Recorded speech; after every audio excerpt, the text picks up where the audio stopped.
quais são as pessoas que não são obrigadas a pagar o INSS. Este é o canal Bento Adeodato, sou procurador federal da AGU, aposentado. Trabalhei como procurador do INSS de 1998 a 2015, concursado. E eu estou aqui para ajudá-los a conhecer e entender melhor a legislação previdenciária e os seus direitos junto ao INSS.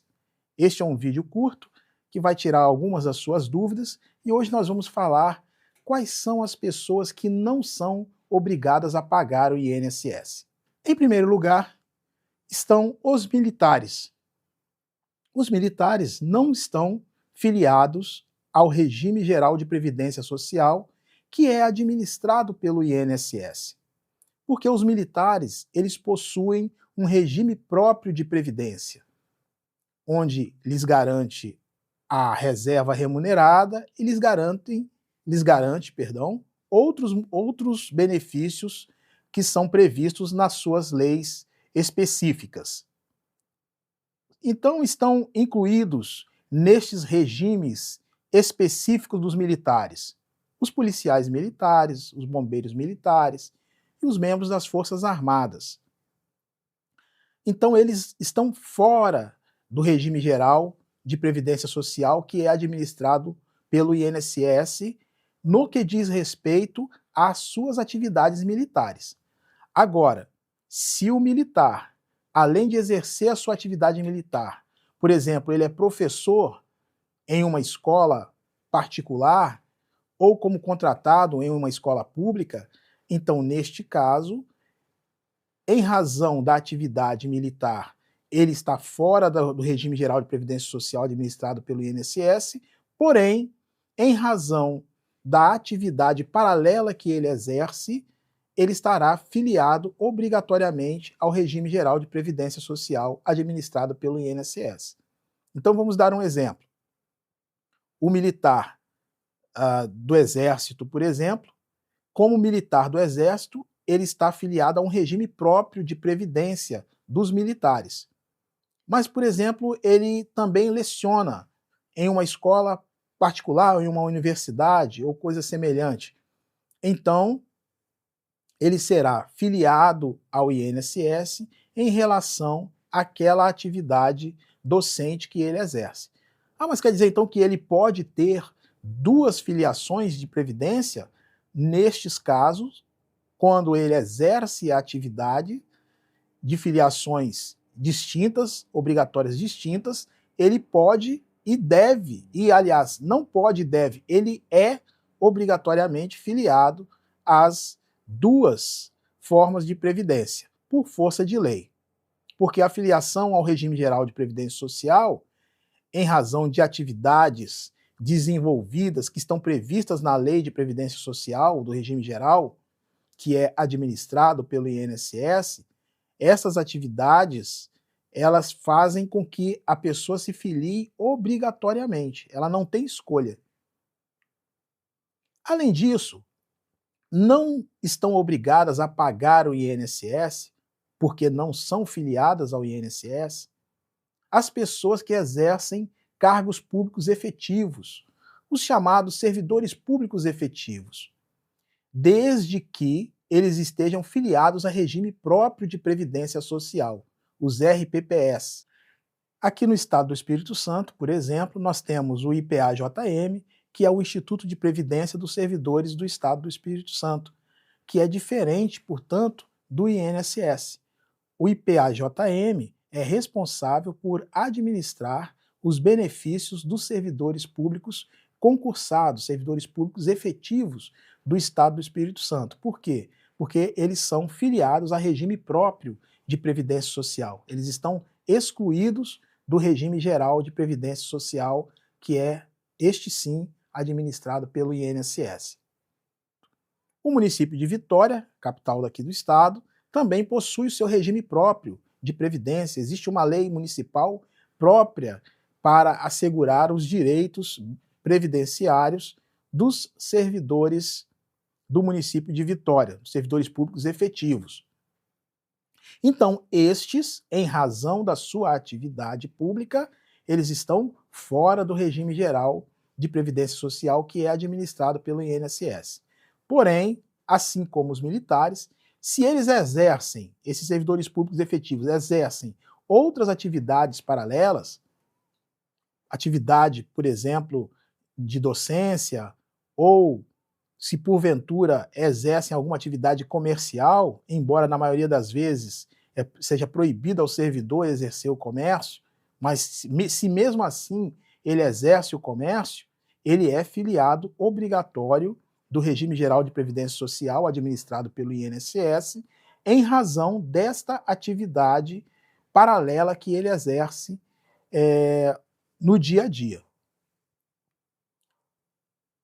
E outras pessoas que não são obrigadas a pagar o INSS? As pessoas que não trabalham remuneradamente. É fácil nós entendermos esta questão da filiação obrigatória e da inexistência de filiação obrigatória, ou seja, quando que não é obrigado a recolher a recolher para a Previdência Social, a pagar a contribuição do INSS, como se fala na prática. Quando a pessoa não exerce uma atividade que exija esta filiação por força de lei, por determinação legal. Porque como foi que surgiu a Previdência Social? Tem razões históricas para isso. A Previdência Social, ela surgiu vinculada ao trabalho, às relações de trabalho. As caixas de aposentadorias e pensões surgiram nas empresas. E a Lei Eloy Chaves, de 1923, ela estabeleceu a participação do Estado, quer dizer, do poder público, dos trabalhadores e das empresas no financiamento dos benefícios previdenciários, principalmente aposentadorias e pensões, daqueles trabalhadores.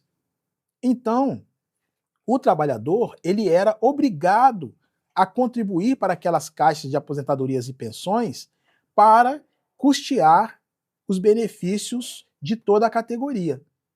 E esta origem, então, ela explica por que é obrigatório a contribuição para a Previdência Social e por que as pessoas que trabalham, exercem atividade remunerada, elas são filiadas obrigatórias do Regime Geral de Previdência Social administrada pelo INSS.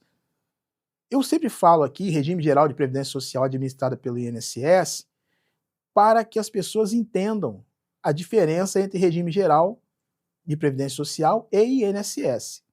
O regime geral é o conjunto de leis que regulamentam a Previdência Social. E o INSS é a instituição que administra esse conjunto de leis, que administra este serviço prestado pelo poder público brasileiro. Mas voltando à questão, as pessoas que não trabalham remuneradamente, quem são essas pessoas? As donas de casa, os estagiários. Você pode perguntar, ora, mas o estagiário, ele recebe dinheiro e ele trabalha. Ocorre que o trabalho do estagiário, ele na realidade, ele é um aprendizado, é uma forma de aprendizado.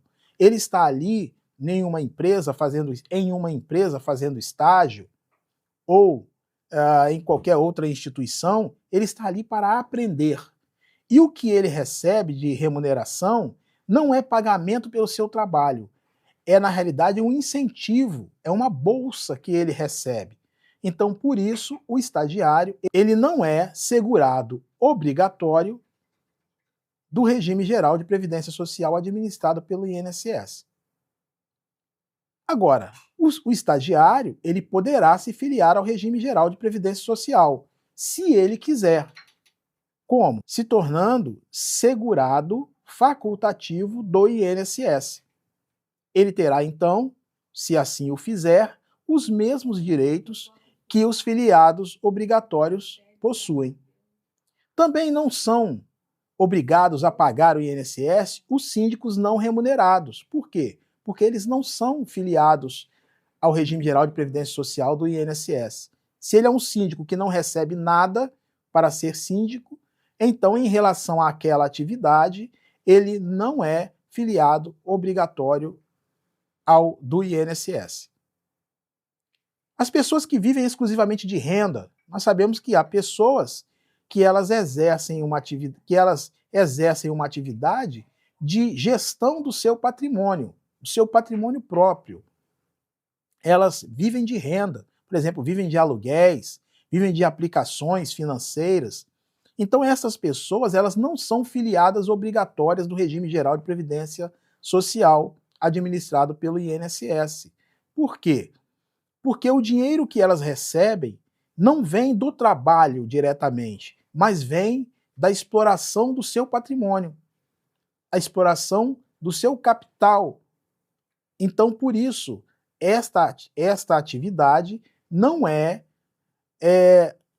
tributada, ela não é objeto de pagamento de contribuição previdenciária para a manutenção do INSS.